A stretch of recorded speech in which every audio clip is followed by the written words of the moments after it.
So my name is Chermelle Engel, and I work at ACCESS-NRI, and my work is to help support the use of high-resolution, limited area models within our community, and the focus being more on the academic setting.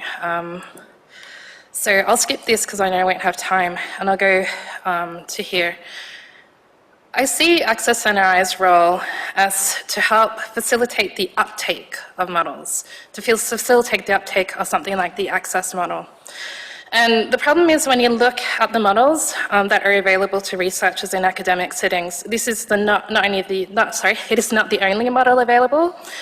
There are ones that are simpler to use, but may not have as many processes, and scaling up with more processes may be a bit harder to use, to the state-of-the-art, which I see ACCESS being like a state-of-the-art model that would be amazing to have the opportunity to use. But the problem is that using a state-of-the-art model is a balance of opportunity versus cost. You get to benefit from the bleeding edge of research that's being done by multiple communities of researchers throughout the world who are contributing to the ACCESS model, with updates to something like the regional nesting suite happening on a scale over every 6 months. So if you choose to use that model, you benefit from that bleeding edge of science. But the cost associated with that is it can be a bit tricky to run. And there can be kind of hurdles that for some people may seem insurmountable. So the point of our support is to help people overcome that hurdle. And also, my aim is to help people actually run the model themselves. So there's also a thing about context. Different people run the ACCESS model in different environments. Somebody who's running the ACCESS model in a fully operational setting, like the Met Office or the Bureau of Meteorology, they have access to data sets that may not be accessible to other people in the community. And what they're trying to do is effectively do what it was designed to do, aka like trying to run the ACCESS model using initial conditions that were produced by the ACCESS model.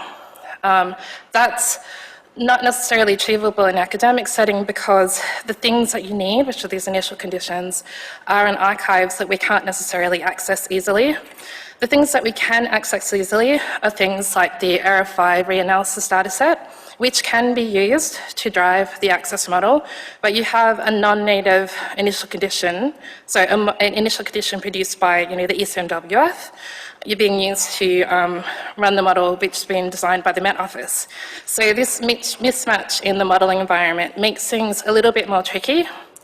And what is already sort of baked in places like the Met Office is you can run with Error 5, but they tend to replace certain things like the land surface. They replace it with their own operational land surface, which we don't have access to. So in our environment, we need to be able to replace the land surface from a different source. So in this case, we would be using Error 5 as the driving model, and using the land surface from a higher resolution, high quality version of the Error 5 reanalysis, which is called Error 5 land, or to borrow the land surface from the Barra reanalysis, because we don't have access to the operational start dumps that they would have. And doing that actually opens up an opportunity, because you're no longer, you're not tethered to having access to these very large start dumps which have 150 variables and take up a lot of space. If you can operate directly from the archives available on NCI, from the NetCDF files, and just repackage them, we don't have to store data, it's already being stored, we just have to repackage. So, looking at the time, what we did at ACCESS-NRI is we noticed that there's something that the community wants that wasn't actually really happening.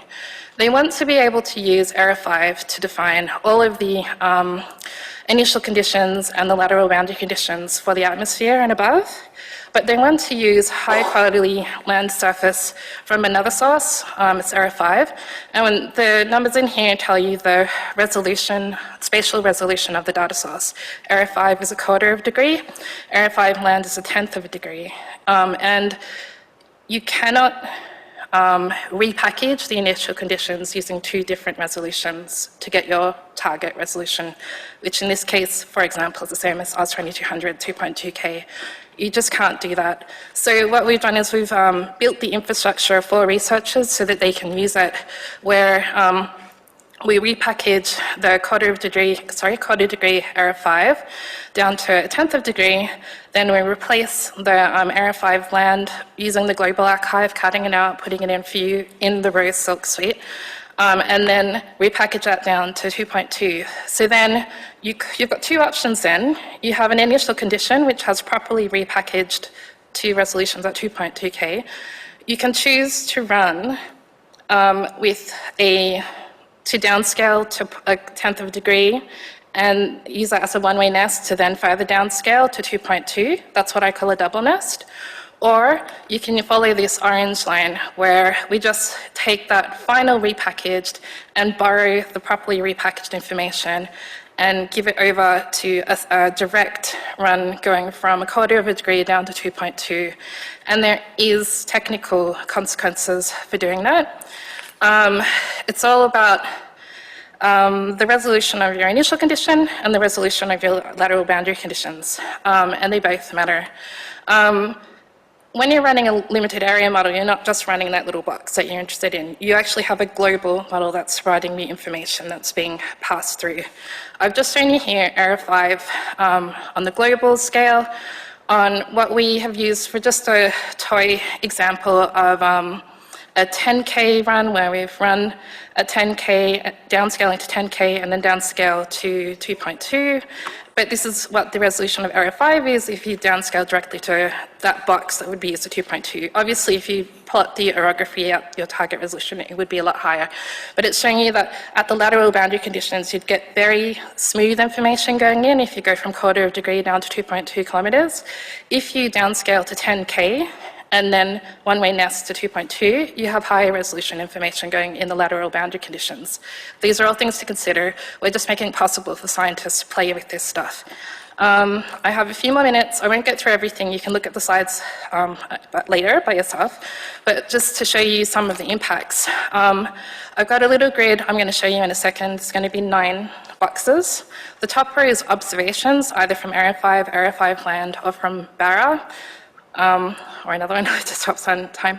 Sorry, in the middle row is where we've downscaled to 10K and then downscaled to 2.2.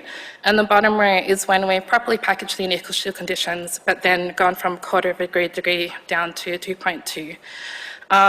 And the other thing, technical details, you can have more frequent lateral boundary conditions if you do the going to 10, run the 10 and go to 2.2. So you have every 30 minutes lateral boundary conditions in the middle, and 1 hour because that's what error 5 is available. Sorry. This is the 10 MSLP that's showing, MSLP every 5 minutes if you had run with the 10K downscaling. The bottom boxes are obviously empty because we're not doing that for the direct jump to 2.2. And what you can see is that downscaling to 10K just allows you to have a deepening of the minimum pressure off in the ocean. And when you actually cut out and go to the smaller scale box, that impacts the development of the East Coast low. And you'll find that the East Coast low, when you're using the 10K jump down to 2.2, is deeper than the one that develops if you go from 1/4 of a degree to 2.2. But they have slightly different timing and slightly different impacts on, I'm rushing, you'll have to look at this later just because of time. And they have impacts on the rainfall. Here is every 10-minute rainfall. The same boxes as before, you can see different levels of the rainfall through. It impacts the intensity of the rainfall, the timing of it, and the location.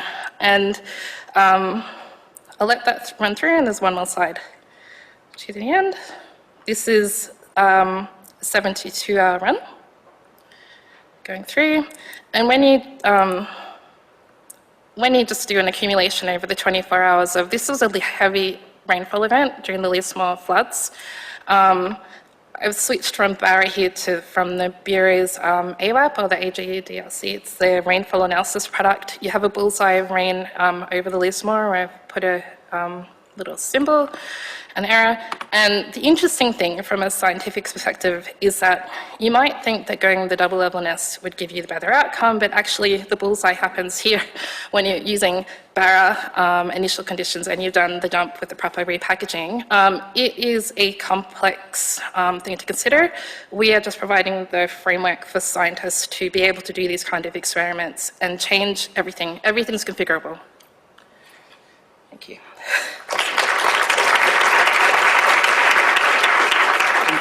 Sorry. So you've just got one ensemble member of each of these different configurations, is that right? Yeah, so we are an infrastructure project. We're just doing the infrastructure. I forgot to say that this is fully relocatable anywhere in the world if you're using Area 5 land. And so is it easy to run multiple initialized? Absolutely. The last thing I forgot to say is this is small because it's cheap and it's to get anybody who wants to access it. It's 1,001 KSU to run. So if you wanted to vary things, 100 things, you could run it 100 times and check it. And the last thing I forgot to say is the next step is to expand. This is 450 by 450 pixels. You could do anything, but we would have a example suite of 1,000 by 1,000, 2,000 by 2,000, depending what the community wants. Thank you.